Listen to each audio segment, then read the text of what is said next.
Hey guys, welcome back to Maxcast on War Unification. Today I have another 1 vs 1 view, this time on outer reaches. On the right side, playing the Farsight Enclaves, we have Gommiustan. I hope I pronounce it correctly, Gommiustan. And on the other side, playing the Dark Angels, we have TheLaughingMax. So this was a game I played against Gommiustan again. We saw him last week already.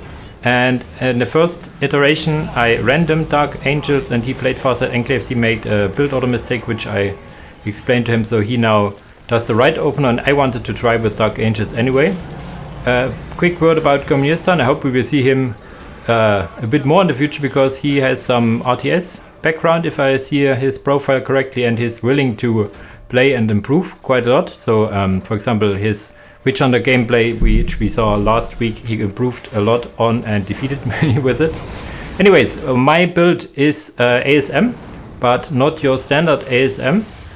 The Dark Angels can research their grenades, which are relatively expensive, but this also gives them melter bombs in tier 1 on the Assault Marines, and my idea is to bomb these orcas into oblivion. So a little misplay still in the build up. You want to build this thing first, obviously, and then this. So he is, I think you can, like 10 seconds or even 15 seconds short. If you do it correctly, you have your first unit out on 1:15, I think. But okay, not too much of a delay. In his first build up, he had it even delayed even more.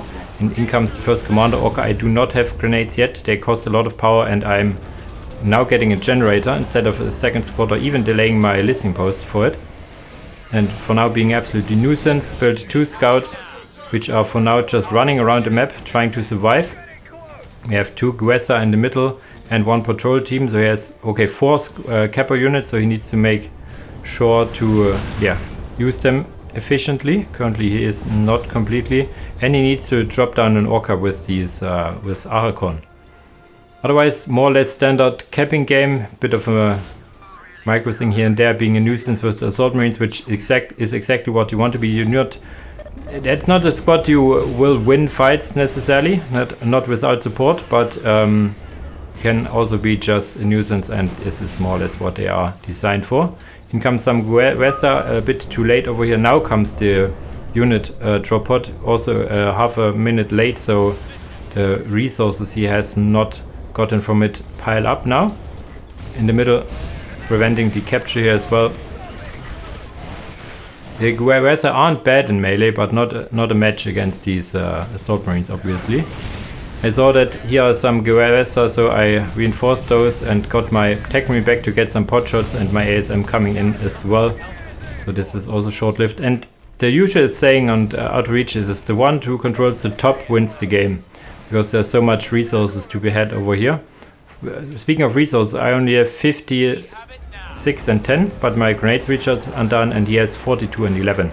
So not the greatest. I think he told me also after the game that he missed a pot over here. But now I have 1 ASM over here. Another squad of ASM should be out. Okay, I'm not building them. Okay, I'm getting ahead of myself.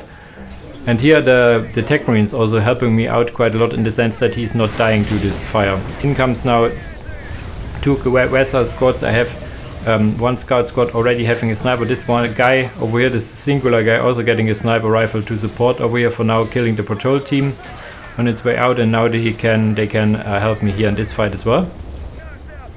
But yeah, the Assault Marines are now on the march forward. I saw this point over here, so I want to get this done as well. Yes, I think he didn't use the drop. And now about, I think because it was 1:30, 3 minutes, it should be minute 5 when he has the next Commander Orca.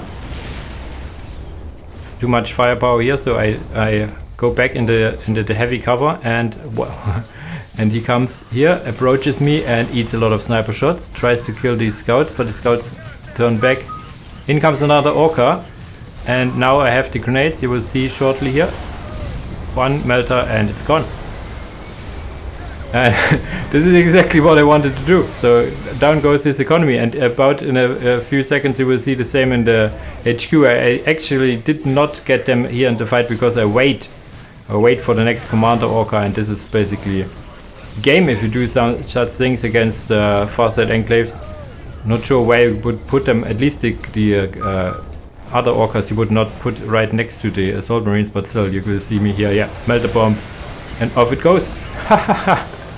So when you can do something like that to Farsight Enclaves, this is, yeah, a bit mean, as he has not the knowledge yet of the game, but I wanted to try it out if it really works that well, and it really works that well. You only need one melter for this, one melter bomb that is.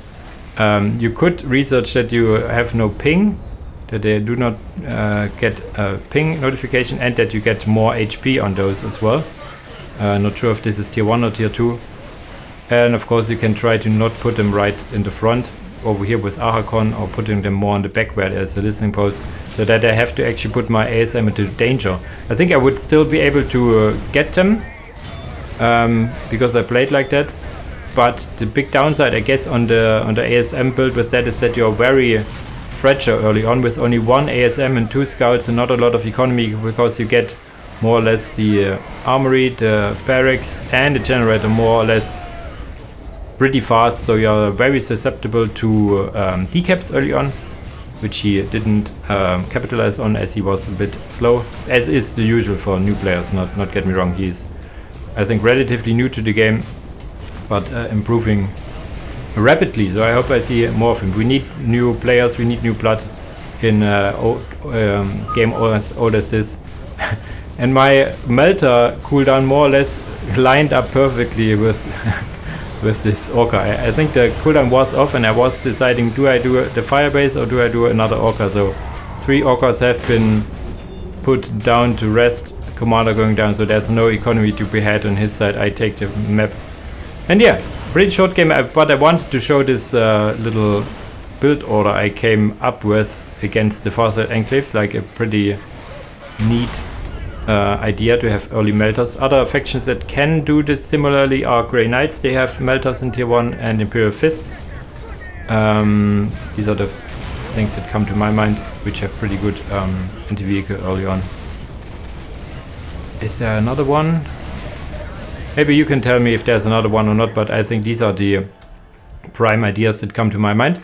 As I said, a pretty short game, but I wanted to show this little build order shenanigans you can do sometimes against specific foes, so that's something I liked. I would have liked to show more in the invitational series I've done so far. I will do another invitational at some point, where I want to have players have one faction and specializing in that one faction and trying to tinker around with build orders against specific factions. Sure, there are bad matchups and there are good matchups, but still, I thought this would be a nice idea to see some more exotic build orders instead of the quote-unquote meta build order all over again. But I'm starting to bramble here. As usual, guys, thanks for watching, and see you in the next video. Bye bye!